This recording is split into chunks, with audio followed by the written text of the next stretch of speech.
Exaltado seja o Deus de Abraão, o Deus de Isaac, o Deus de Jacó. Nós teremos um interlúdio enquanto os nossos irmãos acomodem-se para acompanharem o sermão. O texto da mensagem é Daniel capítulo 12. Daniel capítulo 12. Apesar de que o tema é o mesmo do capítulo 11. Daniel capítulo 12. Chegamos ao derradeiro capítulo do profeta Daniel, o último capítulo de Daniel.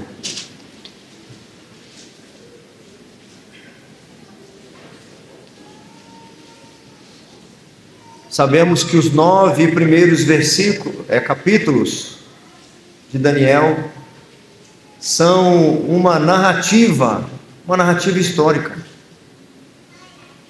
Capítulo 10 em diante, há uma mudança no gênero literário. A partir do capítulo 10, nós temos aqui uma literatura chamada literatura apocalíptica. Descreve visões. Capítulo 10 é uma espécie de prefácio que prepara os leitores para as visões que serão reveladas no capítulo 11 e capítulo 12. Então, do 10 até o 12 é um bloco só, certo? Assim diz o texto sagrado: o tempo do fim. Nesse tempo se levantará Miguel, o grande príncipe, o defensor dos filhos do teu povo, e haverá tempo de angústia, qual nunca houve desde que houve a nação até aquele tempo. Mas naquele tempo será salvo o teu povo, todo aquele que for achado inscrito no livro.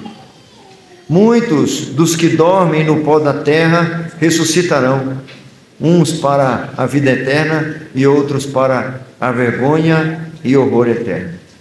Os que forem sábios, pois, resplandecerão como o fulgor do firmamento, e os que a muitos conduzirem à justiça, como as estrelas sempre e eternamente. Tu, porém, Daniel, encerra as palavras e sela o livro até ao tempo do fim. Muitos o esquadrinharão e o saber se multiplicará.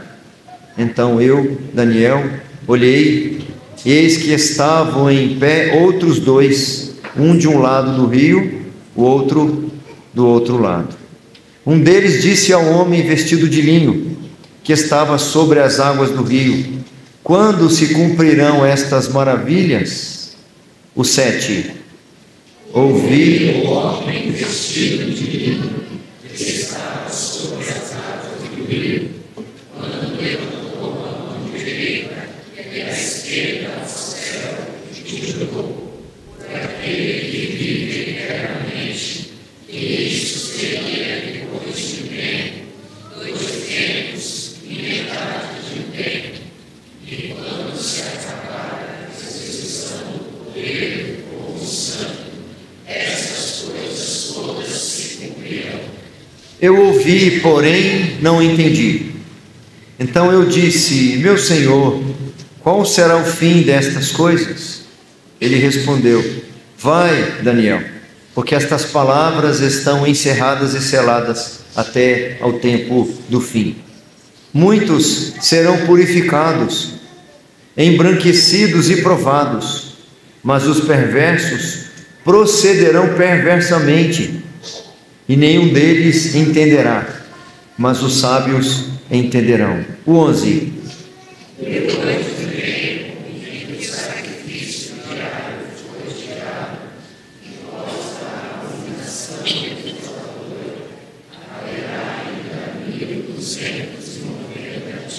Bem-aventurado o que espera e chega até 1335 dias. E o 13.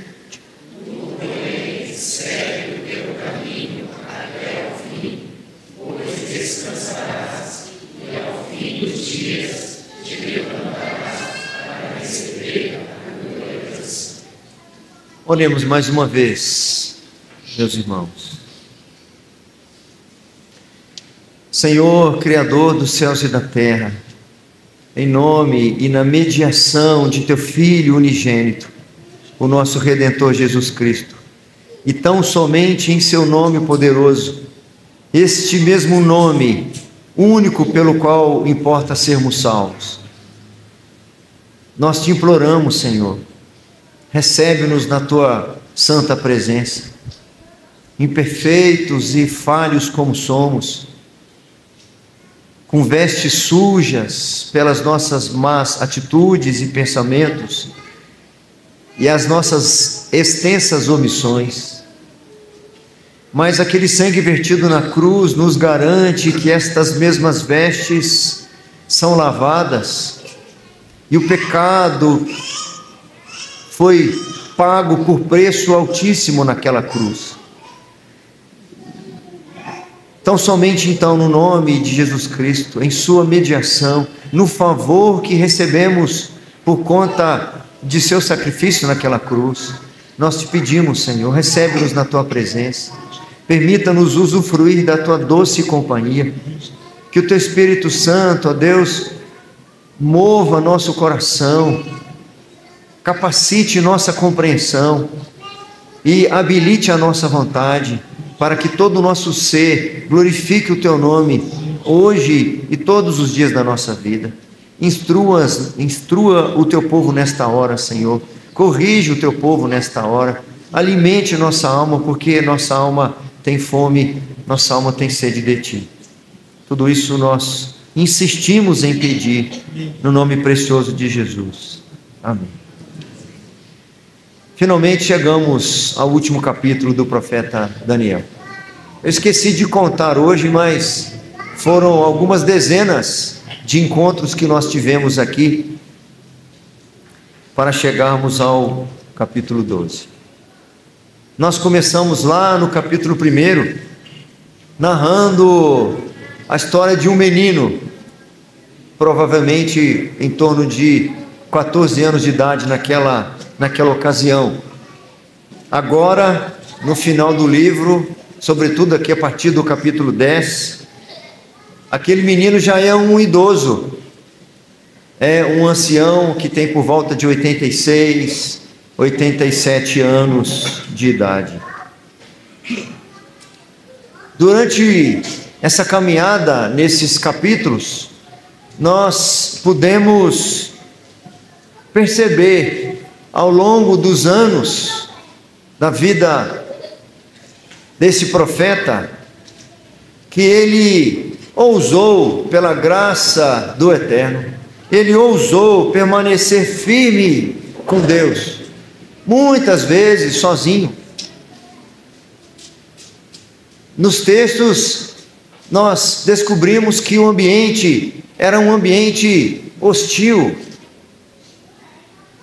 E ele mostrou claramente, meus irmãos, que a vida espiritual exemplar, que aqui está registrada para nós, ela pode florescer, ela pode prosperar, independente das circunstâncias. Para falar a verdade, não há condição ideal para florescer na fé. Se fôssemos olhar os relatos bíblicos, provavelmente a nossa afirmação seria: os momentos de maior dificuldade são os mais propícios para se amadurecer na fé. Esse capítulo 12 mesmo, quando fala das aflições que o povo de Deus estaria sujeito, dizem que alguns embranquecerão, ou seja, serão purificados. As grandes aflições que esse homem passa foi, de certa forma, uma pequena demonstração do que está sendo revelado a ele quanto ao futuro, quanto ao nosso próprio futuro. Uma vida piedosa pode crescer, amados irmãos, mesmo em lugares escuros, em lugares difíceis. Esse idoso andou com o Senhor no amanhecer da sua vida, na sua pouca idade. E agora ele continua ao anoitecer, firmado nas mesmas convicções. Nós vimos no início desse trecho, que começa no capítulo 10, que este homem de fé está lá às margens do rio Tigre, e ele está, na expressão do próprio texto, em grande conflito. E em meio a esse conflito, nós descobrimos que foi a ocasião mais adequada para que ele recebesse a visita que ele recebera, a segunda pessoa da Trindade, na sua forma glorificada, o eterno Deus, o onipotente Filho de Deus, o imutável e soberano Filho de Deus, o Messias prometido, além de um anjo que é enviado para transmitir-lhe estas visões. O Senhor, então, num primeiro momento, lhe revela acontecimentos séculos antes deles acontecerem. Mas ele faz mais, sobretudo no final do capítulo 11 e no capítulo 12. Daniel recebe revelações de um tempo ainda muito longínquo, milhares de anos antes deles acontecerem. Quando nós vimos na semana passada, na segunda parte ou na última parte do capítulo 11, é revelado a Daniel sobre a figura de um indivíduo perverso que surgiria no fim dos tempos. Esta pessoa, este opositor, seria uma pessoa completamente ímpia e ao mesmo tempo muitíssimo poderosa. Teria alcance mundial. O texto bíblico ensina-nos que ele imprimiria ou infligiria uma perseguição inimaginável ao povo santo de Deus. Mas o capítulo 11 não termina assim. Diz-nos, no último versículo lá do capítulo 11, que nós vimos na semana passada, diz o seguinte: mas chegará ao seu fim e não haverá quem o socorra. Nosso capítulo 11 teve um tema, que ele vai continuar conosco agora no capítulo 12. A soberania de Deus na história e o triunfo final do seu reino. A soberania de Deus na história e o triunfo final do seu reino. Vimos nos primeiros versículos do capítulo 11 o conflito que está ali registrado, ele foi soberanamente ordenado. Vimos do versículo 21 ao 35 que a inimizade entre os súditos de Deus e o reino do mundo, ela seria marcante. Vimos no último sermão, não foi domingo passado, porque estava na congregação, no último sermão, que do versículo 36 até o 45, que o anticristo surgiria, o anticristo escatológico e a sua derrota. Hoje, nos primeiros versículos do capítulo 4, seguindo a sequência do capítulo 11, capítulo 12, de 1 a 4, é revelado a Daniel a ressurreição e a consumação. É o trecho de hoje, se o Senhor permitir. Esses primeiros versículos, eles fazem parte da mesma visão. É uma continuação. É por isso que já começa assim, nesse tempo. Qual tempo? Naquilo que já estava sendo narrado, ou descrito, ou revelado, no final do capítulo 11. E aqui na sequência, fica meio estranho se a gente não levar em conta que é uma continuação. Porque quem é que está falando aqui? É o anjo que está falando para Daniel. Aí no capítulo 12, versículo 1. Nesse tempo se levantará Miguel, o grande príncipe, o defensor dos filhos do teu povo. Teu povo ali é o povo de Daniel, ou seja, aquele que Daniel representa, ou aquele do qual Daniel faz parte. Então o anjo está falando que haveria um tempo, que naquele mesmo tempo, o anjo Miguel estaria ao lado do povo de Deus, do povo que Daniel fazia parte, certo?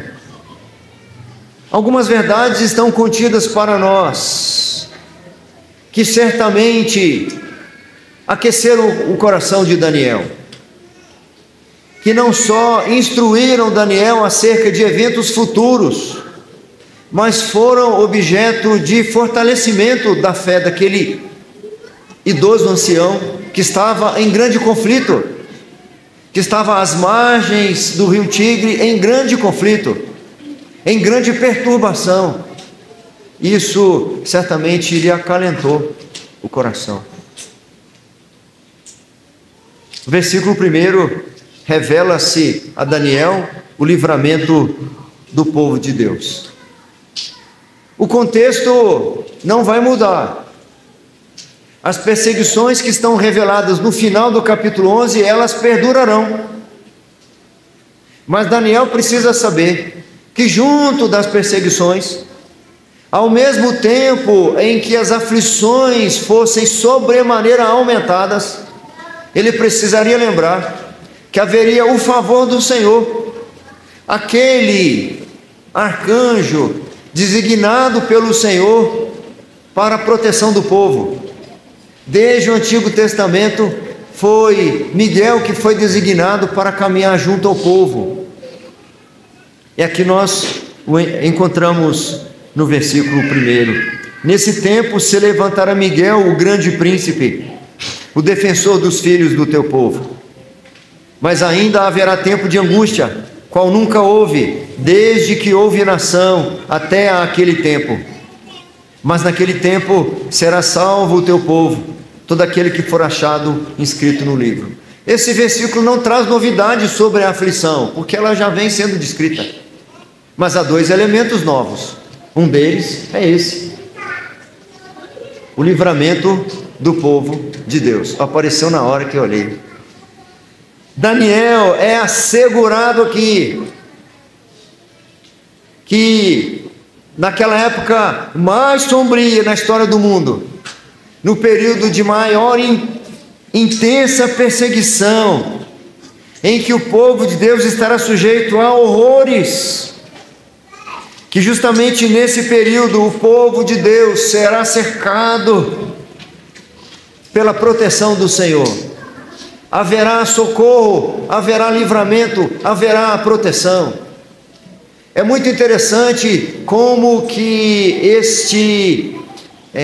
esta oposição faz destacar a proteção. Quando lemos o Salmo 46, lá no primeiro versículo, que diz mais ou menos assim, que o Senhor é nosso refúgio e fortaleza, socorro bem presente nas tribulações. Como as tribulações são instrumentos para evidenciar o socorro. Sem a tribulação não se evidencia o refúgio. O refúgio só é reconhecido na tribulação. Fora da tribulação, o refúgio continua lá.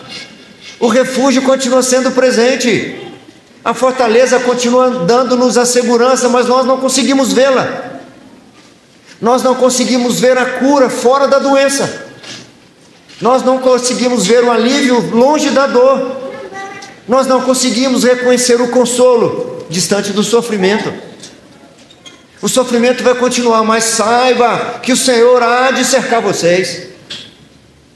As Escrituras dizem que os anjos do Senhor acampam-se ao redor daqueles que o temem. Como em qualquer outra ocasião, a história não estará fora de controle. Pode parecer que estará descontrolada a sua história. pode parecer que não há razão e não há sentido, pode parecer que o abismo não tem fim. Alguém disse para mim esses dias que descobriu que lá no fundo do poço ainda muitas vezes tem subsolo. É isso mesmo. Às vezes no fundo do poço em que você está, o que você encontra lá ainda é um subsolo. É possível cair um pouco mais. Jó talvez tenha achado que o seu sofrimento já estava demasiado grande quando perdeu seus bens, mas daí, naquela sequência de más notícias, vem uma pior do que as anteriores, que ele não só perdeu as juntas de camelos, não só perdeu os rebanhos, não só perdeu os seus muitos empregados, os seus filhos todos morreram de uma só vez. Eis o limite do meu sofrimento, Senhor, agora sim eu estou no fundo do poço. Encontrei no fundo do poço um subsolo, mas aí vem os seus outros sofrimentos, a ponto dele raspar as suas chagas. Seu corpo estava apodrecendo e ele estava vendo aquilo tudo. Até quando, Senhor? Até quando vai esse sofrimento? Até quando, Senhor? Isaías faz perguntas como estas: até quando, Senhor, eu pregarei, eles não me ouvirão? Até quando? Qual é o limite? O Senhor aqui não está colocando nesse primeiro versículo o limite para o sofrimento. Ele está dizendo o que vai acompanhar o sofrimento, o que ele pode ter certeza durante o sofrimento, o que ele não pode esquecer durante a tribulação, que o Senhor é o seu socorro bem presente. Não é que o Senhor se manifestará depois que acabarem as tribulações, não. Nós temos essa falsa impressão de que o alívio do Senhor vem depois da cura, que o socorro vem do Senhor depois da vitória. Não há como caminhar, não há como lutar, não há como combater, não há como sobreviver, não há como resistir durante a caminhada. É Ele que estava com você durante aquele tempo todo. O alívio não veio quando chegaram na terra prometida. O alento do Senhor não foi depois que eles cruzaram o Jordão. Estava todos os dias com ele, quando providenciava o maná todos os dias, quando lhes descedentou a sede, quando lhes guardou dos seus inimigos, quando proveu meios para que as suas sandálias não gastassem. O favor do Senhor estava todos os dias, a cada instante no deserto. Os calcanhares não enxergam terra que mana leite e mel. Agora sim, Senhor, agora experimentamos o alívio do Senhor. O quê? Antes deles entrarem lá, Moisés diz para eles: recordar-te-ás por todo o caminho que o Senhor teu Deus fez vocês passarem esses 40 anos. Ele te provou, Ele te deixou ter fome para ver o que ia no teu coração, para te dar a entender que nem só de pão viverá o homem, mas de toda a palavra que procede da boca do Senhor viverá o homem. Nunca foi o salário que te sustentou, nunca foi o seu currículo, nunca foi a sua capacidade, nunca foi a força dos seus braços. O contrário disso.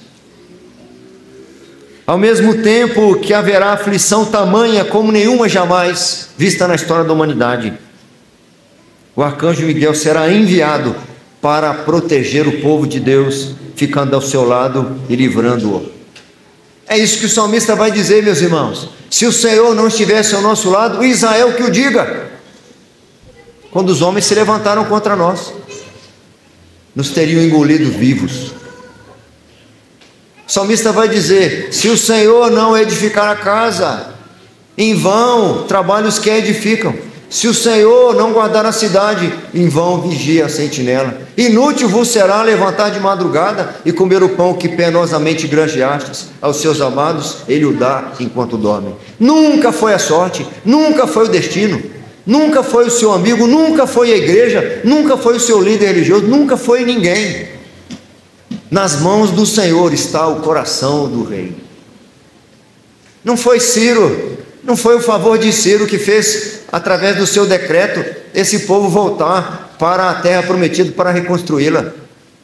Muitos anos antes, o profeta Jeremias já disse: só 70 anos eles vão ficar lá, só 70 anos. E Ciro, meu servo, Ciro nem existia, os pais de Ciro não existiam, e o Senhor já lhe chama dizendo: Ciro, o meu servo. A Bíblia, meus irmãos, é clara em revelar que naquele tempo de sofrimento e grande perseguição, desse terror todas as hostes malignas terão liberdade para agir contra a igreja de Jesus Cristo. Mas não é só isso. O versículo diz para nós: naquele tempo será salvo o teu povo, todo aquele que for achado inscrito no livro. Duas novidades nesse versículo aí. As provações, não. Mas o envio do socorro do Senhor e também agora o esclarecimento do livro.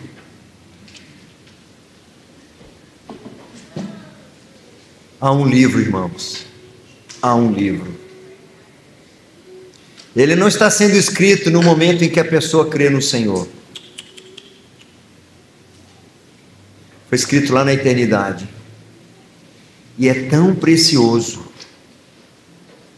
é tão importante. Essa deveria ser nossa questão, uma das questões principais no dia de hoje. É tão importante que quando os discípulos recebem incumbência para saírem de 2 em 2 anunciando o Evangelho, eles recebem poder sobre os espíritos maus. E lá no Evangelho de Lucas há o registro de que eles voltam jubilantes, porque os espíritos maus lhes submetiam. Homens falhos e fracos e imperfeitos tinham poderes maiores do que seres celestiais, com poderes com poderes muito acima do deles. Mas eles recebem do Senhor Jesus Cristo um poder que se sobrepõe ao poder daqueles seres espirituais. Jesus joga um balde de água fria neles. Vocês estão jubilantes pelas razões erradas. Não obstante, disse Jesus, alegrai-vos, não porque os espíritos se vos submetem, em si porque os vossos nomes estão arrolados nos céus. É por isso, é por isso, é por isso. Há um livro com o nome de pessoas inscritas. São nomes daqueles a quem Deus amou eternamente e por quem deu o seu Filho. São as ovelhas por quem o bom pastor deu a sua vida. São aqueles que o Espírito Santo de Deus chamou a crerem em Jesus Cristo e serem salvos. É este povo cujos nomes estão registrados aqui no versículo 1 de Daniel, capítulo 12. O cuidado divino é pessoal e eficaz. O livro contém os eleitos de Deus.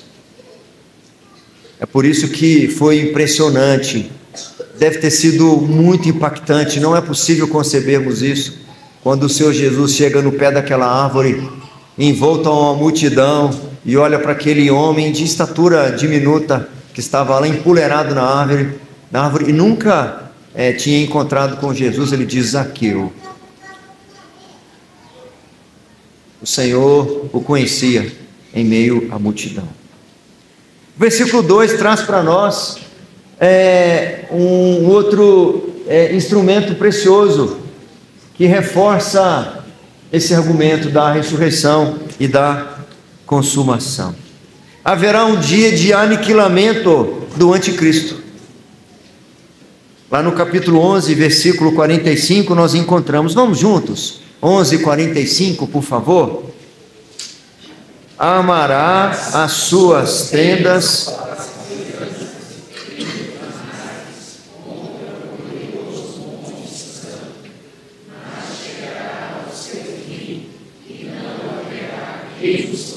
O anjo está dizendo para Daniel que esse opositor, esse inimigo de Cristo e inimigo da igreja, ele vai armar sua tenda, ele vai achar que está expandindo o seu palácio, mas na realidade chegará ao seu fim e não haverá quem o socorra. Será também, nesse dia de seu aniquilamento, será também o dia quando o nosso Senhor Jesus Cristo descerá do céu com uma palavra de ordem, à voz do arcanjo e ao som de trombeta. Paulo vai reforçar esse ensino de Daniel na carta aos Tessalonicenses. Há algumas semanas atrás, o seminarista Gabriel pregou nessa carta, e ele fez um comentário do contexto muito importante. Aqueles irmãos estavam, de certa forma, ficando aflitos, perdendo a esperança, porque eles ouvem o evangelho da boa nova da salvação, e da promessa da volta de Cristo, e alguns dos seus irmãos amados e queridos estavam morrendo, e para consolar-lhes, para fortalecer-lhes a fé, Paulo recorre a Daniel, aos ensinos de Daniel. Eis aqui instrumentos de vigor para nós, para a igreja. Pode não parecer que é uma vitamina muito apreciada por nós, pode não parecer um remédio muito apropriado, porque a nossa mentalidade, a nossa mente está tão poluída dos preceitos deste mundo, que a gente nem se preocupa com as outras coisas.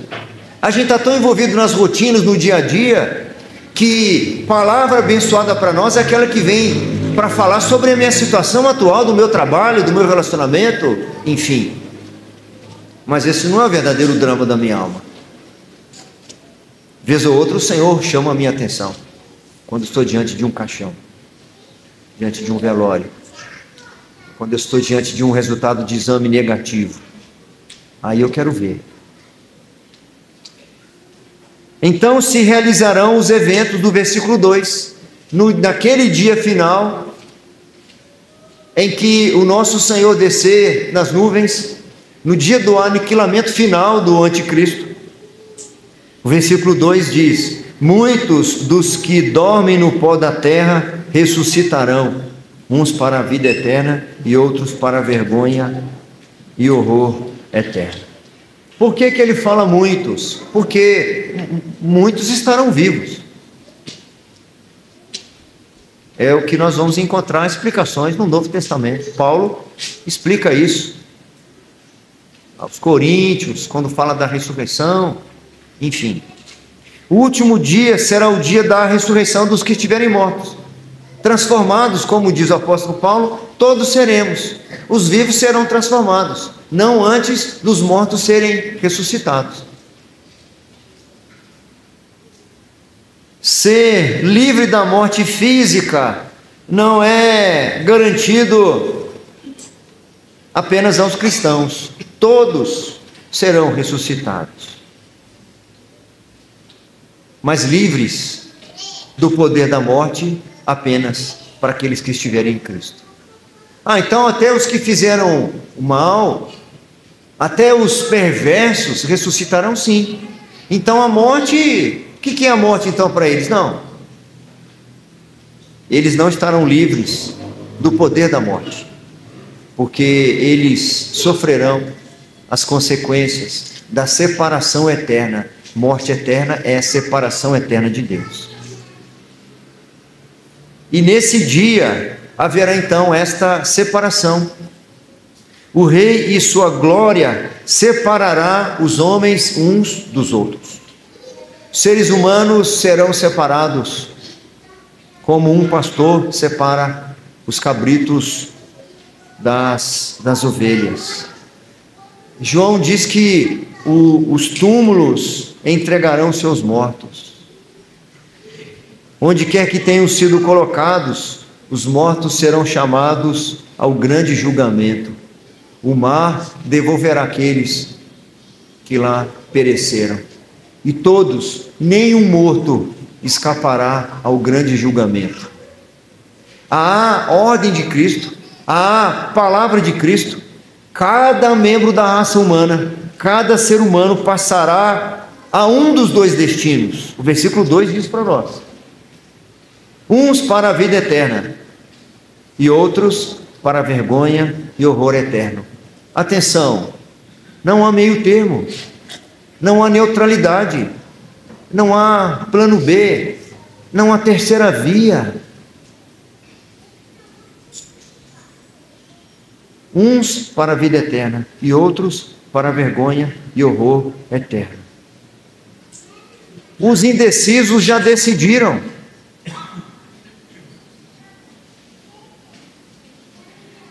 abrindo um parênteses aqui para ilustrar o meu ponto. Um grande equívoco, meus irmãos, é esconder de uma pessoa o seu destino, tanto no que se refere ao seu destino eterno, quanto até ao seu próprio destino nesta vida. O senso comum tenta nos impedir a pensar na realidade da finitude da nossa vida. Não é à toa que se vende muito cosmético. Há muitos anos atrás trabalhava em mercado e lia pesquisas da Associação Brasileira de Supermercados, e uma pesquisa era interessante. Às vezes a pessoa chegava no caixa e o valor que ela tinha no bolso não dava para ela levar tudo. Ela separava alguma coisa. Dificilmente ela deixava para trás o cosmético. Dificilmente ela deixava o shampoo para trás. Dificilmente ela deixava o produto para fazer o cabelo cacheado, alisado, enfim, qualquer. Dificilmente. Nós temos um verdadeiro horror, naturalmente, de envelhecer. Nós temos horror à doença, nós temos horror à finitude. Não vem com esse assunto não, pastor. As igrejas não pregam sobre isso. As pessoas estão impedidas de serem alertadas quanto ao horror do futuro. Conheço vários casos de pessoas que querem poupar entes queridos. Estavam na consulta e saíram de lá. Daí a pouco o médico entra em contato com o parente e diz: olha, eu preciso dar uma notícia, eu não pude falar para você na frente do seu familiar, mas eu preciso contar para você a realidade, que a doença que ele tem é incurável e ele tem pouco tempo de vida. Aí você vê se você vai contar como é que é esse negócio. Eu não vou contar porque eu quero que ele tenha os últimos dias em tranquilidade, eu quero que ele tenha os últimos dias em conforto e ausência de sofrimento. Isso é terrível, porque saber a verdade é um instrumento para que o meu coração seja aberto. Daniel está sendo aqui confortado, está sendo aqui fortalecido, e a igreja seria, porque nós veremos depois, você sela esse livro para que esse conhecimento se multiplique. Isso precisa se divulgar, as pessoas precisam saber da finitude da vida delas, e que elas não podem ficar em cima do muro, elas não podem achar que a decisão delas pode ficar para amanhã. Elas precisam pensar nessas coisas agora. Jesus Cristo diz que quem comigo não ajunta, espalha. Quem não é por mim, é contra mim. Não, estou dando um tempo, estou avaliando as circunstâncias. Se a pessoa está sentada, se ela não se decidiu levantar, então ela se decidiu ficar sentada. Se eu não estou decidido ainda a seguir Cristo, eu me decidi a não segui-lo. Eu não decidi dar um tempo até eu resolver. A coisa é tão dura em relação a essa omissão de não falar a verdade, que lá no profeta Jeremias, capítulo 23, não precisam abrir, mas leiam depois o capítulo todo lá de Jeremias. As palavras duras do Senhor em relação aos líderes que não falam a verdade. Vou ler apenas 2 versículos. Assim diz o Senhor dos Exércitos, falando para o povo: não deis ouvidos às palavras dos profetas, que entre vós profetizam e vos enchem de vãs esperanças. Espera aí, Senhor, eu não estou entendendo direito até aqui. Não é para eu dar ouvido aos profetas que me enchem de esperança? O Senhor quer que eu fique sem esperança? O Senhor me quer em desespero? Calma, eu não quero você no desespero, eu não quero você na vã esperança. Porque eles falam as visões do seu coração, não o que vem da boca do Senhor. Eles são animadores de auditório. Eles querem agradar vocês. Eles querem falar o que agrada a vocês, não o que vocês precisam ouvir.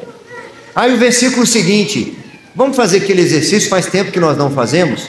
Eu vou na frente, se você se sentir à vontade, você repete, por favor, o versículo de Jeremias 23, 17. Falando sobre esses profetas. Dizem continuamente aos que me desprezam, o Senhor disse, paz tereis, e a qualquer que anda segundo a dureza do seu coração. Eles dizem: não virá mal sobre vós. Não deis ouvidos, não precisa repetir agora. Não deis ouvidos aos profetas que dizem para vocês: vocês estão longe do Senhor, mas não vai acontecer nada de mal para vocês não. Não dá ouvidos para isso não. Aquele que me despreza não pode ouvir que tudo vai dar bem, acabar bem. Aquele que me despreza não pode ouvir da nossa boca que quem sabe no ano que vem, numa outra eleição, nosso país mude de rumo. Ele não pode ouvir, porque a esperança dele não está em pessoas. Ele precisa ouvir que ano que vem vai estar pior, e no outro ano pior, e no outro ano pior, e por se multiplicar a iniquidade, o amor se esfriará de quase todos. A única solução para o nosso país, para a sua família, para a nossa vida é Jesus Cristo, ressuscitado entre os mortos. Paulo não esconde isso de Timóteo. Saiba, porém, que nos últimos dias sobrevirão tempos difíceis. Os homens serão desafeiçoados, inimigos do bem, mais amigos dos prazeres do que amigos de Deus. Mas lembra-te de Jesus Cristo ressuscitado dentre os mortos, descendente de Davi, segundo o meu evangelho. Lembra disso. Não se apoie em vãs esperanças. Não se engane. Não se engane. A distinção final entre eleitos e os réprobos, ela confirma para nós a doutrina da eleição e da reprovação. Deixa eu ver a hora. Próximo. Custou mudar, você viu? Né? Mais um destaque para nós, versículo 3. Nós vamos até o versículo 3 apenas. O que é que o versículo 3 revela para nós? A glória dos sábios. A Bíblia tem muito a ensinar para nós sobre o castigo dos ímpios. Mas o Senhor não se detém aqui agora nisso não. O Senhor fala dessa condenação, mas o Senhor agora vai, através da mensagem que o anjo leva, vai dar uma atenção maior à recompensa que os fiéis terão. Versículo 3, vamos juntos, por favor. Os que forem sábios, pois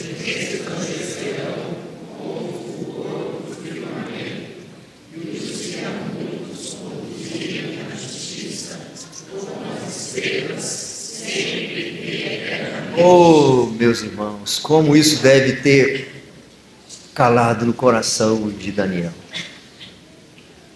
Então vale a pena permanecer firme, Senhor. Vale a pena se manter íntegro em meio às perversões. O Senhor resolve eliminar a vida na terra que Ele tinha criado. Mas lá em Gênesis 6 há uma mudança de narrativa preciosa. E os nossos professores de exegese sempre ensinam para nós ficarmos atentos nas mudanças repentinas de linguagem.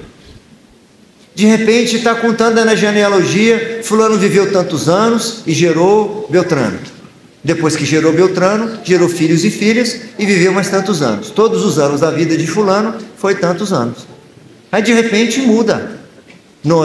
Enoque andava com Deus e já não era que Deus o tomou para si. Opa, mudou. Mas em Gênesis 6 tem uma mudança também muito importante. Quando o Senhor acaba de declarar o seu juízo, Ele diz: eis a história de Noé. Noé era homem íntegro e justo entre os seus contemporâneos. Noé andava com Deus. Esses sábios são aqueles que, no Novo Testamento, eu acho que é Tiago, não me fala a memória agora se é Tiago ou Pedro, fala, por exemplo, que era pregoeiro da justiça. Esses sábios são aqueles que conduzem a muitos à justiça, e eles, no meio do horror das trevas, eles resplandecerão como um fulgor do firmamento. O que é o fulgor do firmamento, meus irmãos? O sol, as estrelas. E os sábios, em meio a densas trevas, eles resplandecerão como um fulgor do firmamento, como as estrelas, sempre e eternamente. Vale a pena, jovem, vale a pena manter-se firme, vale a pena manter sua castidade, vale a pena lutar pela sua santidade, vale a pena, homem, lutar contra os impulsos do seu coração, vale a pena, mulher, lutar contra a sua língua perversa, e todos nós, de todo mal que habita em nós, vale a pena. Isto ocorre porque o livro de Daniel foi escrito primariamente tendo estes crentes em mente. Por isso que, ao invés de falar mais sobre a condenação dos ímpios e dos réprobos, o Senhor fala da recompensa dos justos. Mas quem são esses sábios aqui do versículo 3 que nós lemos agora? Quem são esses que a muitos conduzirão à justiça? Precisamos voltar no capítulo 11, versículo 33. Vamos juntos? 11, 33. Eles já são mencionados lá atrás. Os sábios entre o povo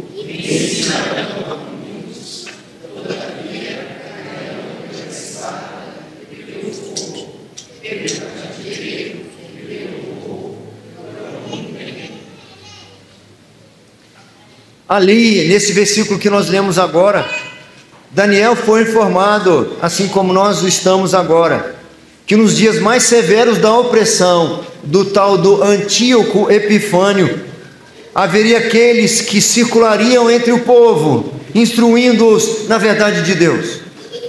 Pagariam um preço altíssimo por conta da sua fidelidade, do ponto de vista humano. Seriam perseguidos, queimados vivos, mas na perspectiva divina, mais que vencedores. É isso que o apóstolo Paulo ensina para nós. Há uma perspectiva humana, e na perspectiva humana, entristecidos, mas há uma outra perspectiva, na perspectiva dos olhos do Senhor, na perspectiva espiritual, entristecidos sim, mas sempre alegres.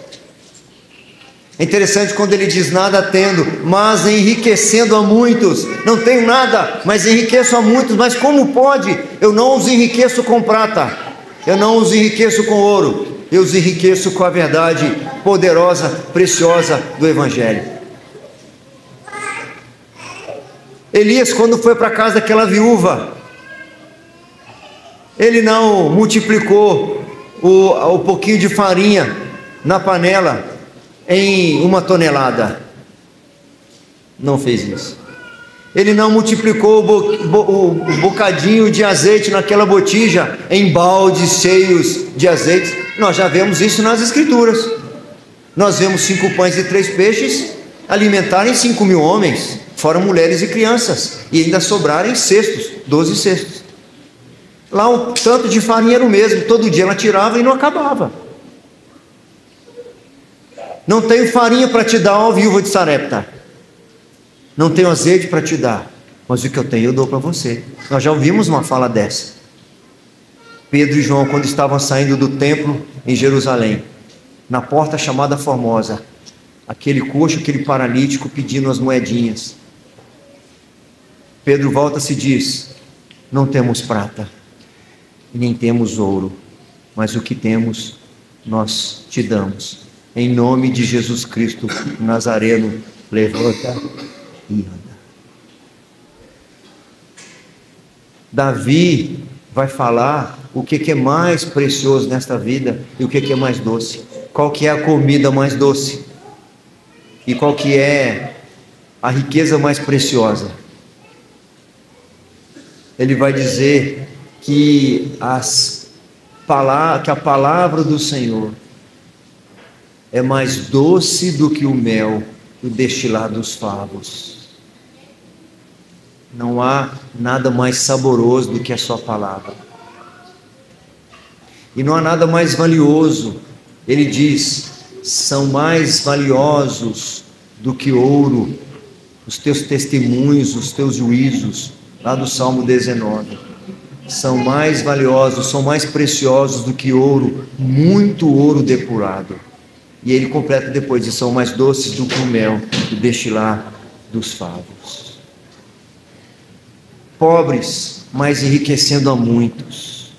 Esses sábios aqui são aqueles que não apenas eles continuariam a crer, não obstante o risco de morte, mas também fariam tudo ao seu alcance para propagar a verdade, para manter os outros tão convictos e firmes e animados, embora perseguidos, aprisionados, torturados e assassinados. O versículo que vocês leram: os sábios entre o povo ensinarão a muitos, todavia cairão pela espada, e pelo fogo, e pelo cativeiro, e pelo roubo por algum tempo. Paulo vai dizer isso: entristecidos, mas sempre alegres, nada tendo, mas enriquecendo a muitos. Ele vai dizer: morrendo, mas eis que vivemos. Essas pessoas, muitas delas, nós não conhecemos os nomes. Exemplo diferente de Paulo, que morreu, mas ainda fala, os seus escritos continuam falando. O que ele ensina para Timóteo, ele ensina para nós ainda hoje. Mas há muitos que nós nem conhecemos os nomes, mas estão no livro da vida. E em Hebreus capítulo 11 foram registrados ali homens dos quais o mundo não era digno. Durante as indescritíveis perseguições e daquela apostasia geral, porque muitos se corromperiam, haverá pessoas sábias que a muitos conduzirão à justiça ou conduzirão à verdade. Apesar do que lhes possa sobrevir, continuarão a crer e levarão a obra do Senhor adiante. Quando todo o inferno estiver liberado para agir, esses não desistirão. Valerá a pena? Sim. Eles e todos os remanescentes fiéis jamais perderão a sua recompensa eterna. Paulo vai dizer aos romanos que os sofrimentos do tempo presente não podem ser comparados com a glória a ser revelada em Cristo Jesus. Vale a pena seguir Cristo Jesus, vale a pena abrir mão de qualquer coisa, vale a pena morrer para si mesmo, vale a pena tomar a sua cruz, vale a pena negar-se a si mesmo, vale a pena dizer não para o seu coração e para quem quer que seja, entristecer quem quer que seja, aborrecer quem quer que seja, para alegrar o Senhor e Salvador da nossa vida, o nosso refúgio, a nossa fortaleza. É Ele quem nos protege nos dias maus. Não há outro socorro, não há outro bem que possuímos nem na terra nem no céu, não há outro nome dado entre os homens pelo qual importa sermos salvos. Por manterem a luz brilhando na hora mais escura, o versículo 3 diz: resplandecerão como o fulgor do firmamento. Oh, meus irmãos, que coisa preciosa! Fique firme, Daniel, fique firme na sua torre, continue orando as vezes todas, continue fiel, ainda que seja ameaçado de morte, ainda que seja lançado às feras, permaneça firme, permaneça inabalável. Paulo, quando está terminando a sua carta aos Coríntios, ele diz, no finalzinho, antes do capítulo final, no capítulo 15, ele vai dizer... Está vindo outros versículos na cabeça aqui. Me ajuda, Senhor.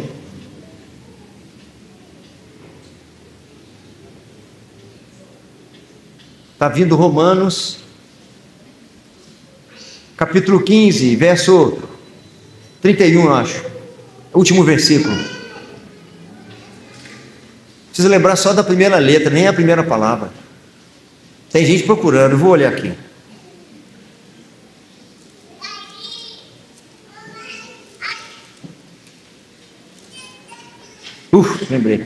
Lembrei não, né? Portanto, meus amados irmãos,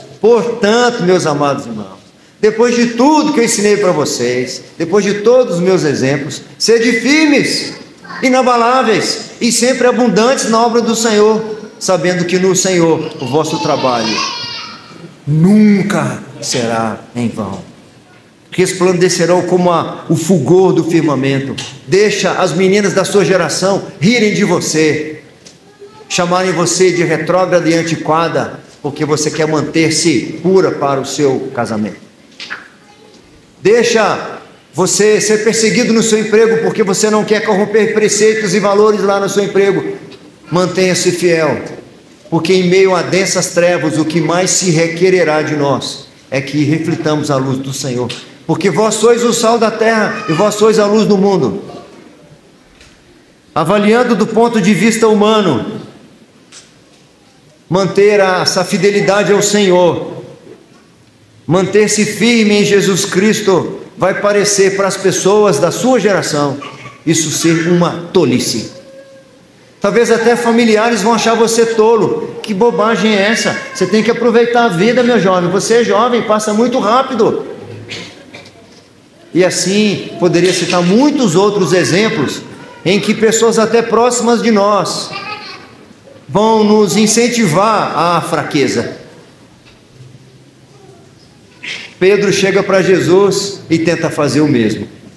Não, Senhor, de modo nenhum isso te acontecerá. Arreda-te, Satanás, diz Jesus.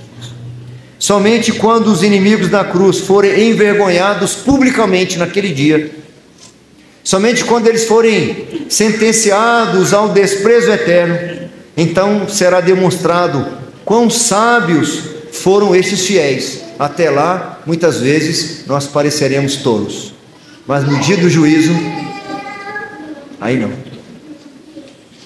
Sua recompensa não será passageira. A recompensa dos justos será eterna, eterna, eterna, eterna, eterna. Vamos concluir com o versículo 4? Vamos juntos? Tu, porém, Daniel,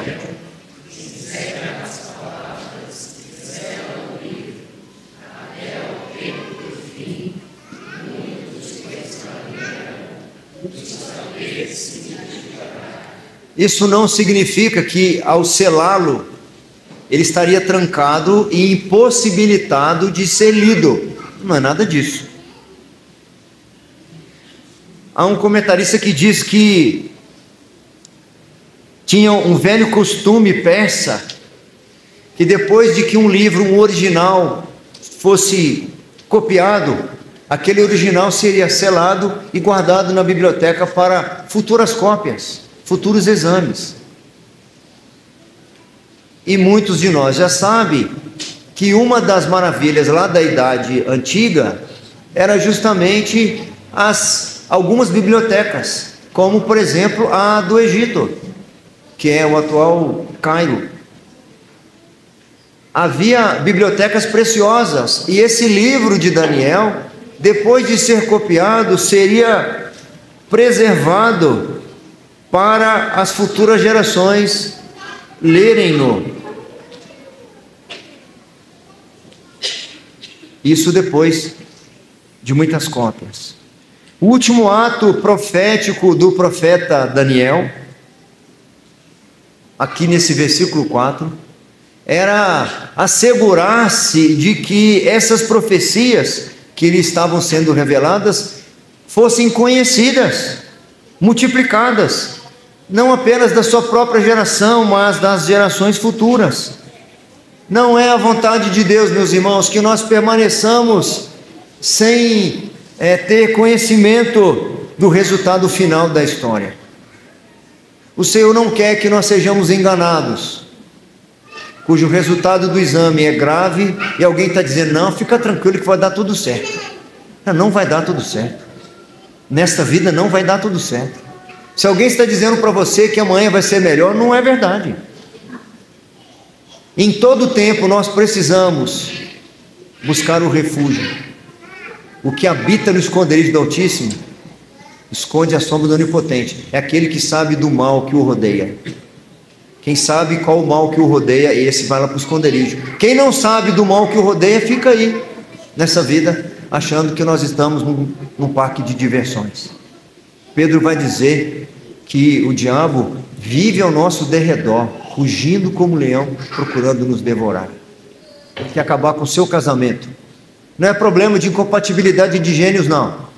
É a dureza do seu coração, que muitas vezes é o campo fértil para os dardos inflamados da contenda semeada pelo diabo. Esta é a razão porque muitos o esquadrinharão, diz o versículo 4 aí que nós lemos, e o saber se multiplicará. Ele vai selar para preservar. mas não para escondê-lo ou ocultá-lo, não, porque o Senhor quer que muitos o esquadrinhem e esse saber seja multiplicado. O que o futuro nos trará está gravado no livro que nós temos nas mãos. O que o futuro nos reserva está aqui. Apesar disso, os homens ficam tateando, tentando de alguma forma descobrir como é que vai ser o seu futuro, ou o que vai acontecer, ou fica fazendo planos como se a realidade não lhe fosse alcançar. A gente já está planejando o Natal, e não está errado planejar a festa de Natal, não está errado planejar as férias de janeiro, não está errado planejar daqui a tantos anos criar os nossos netos, não está errado planejar. Eu só não posso esquecer que talvez eu não sobreviva a esta próxima semana.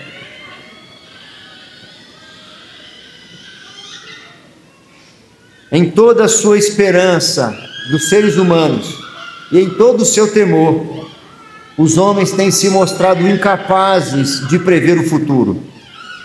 O que nós precisamos saber está revelado aqui no livro do profeta Daniel. E aqui ele revela para nós que é o Senhor Jesus Cristo quem encerrará a história do mundo.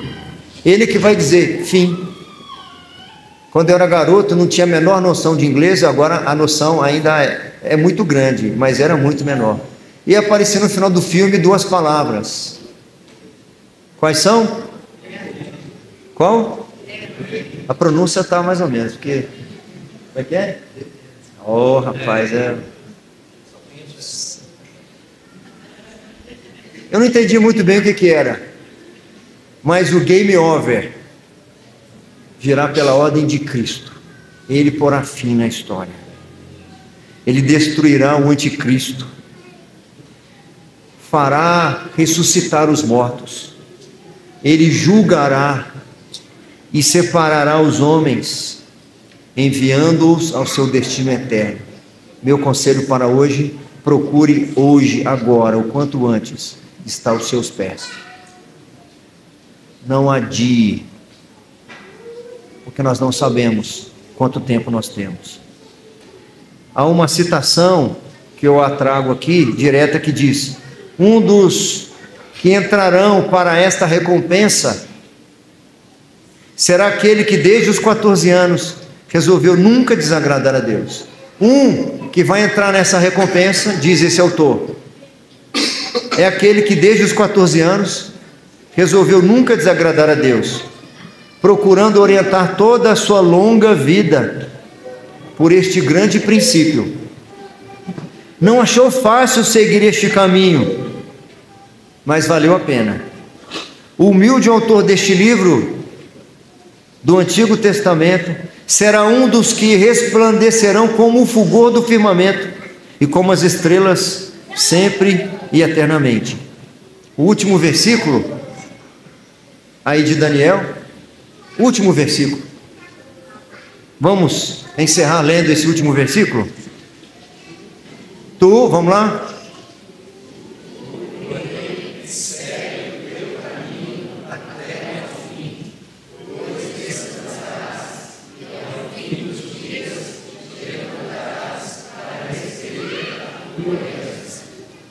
A todos que confessam Jesus diante dos homens, todos que com Ele ajuntam, todos os que são por Ele, os que nele creem, entrarão no resplendor da glória eterna. Paulo, encerrando seus últimos escritos, diz para Timóteo: quanto a mim, o tempo da minha partida é chegado. Combati o bom combate, completei a carreira e guardei a fé. Já agora a coroa da justiça me está proposta, e não somente a mim, mas a todos quantos amam a sua vinda. Que o Senhor tenha misericórdia de nós.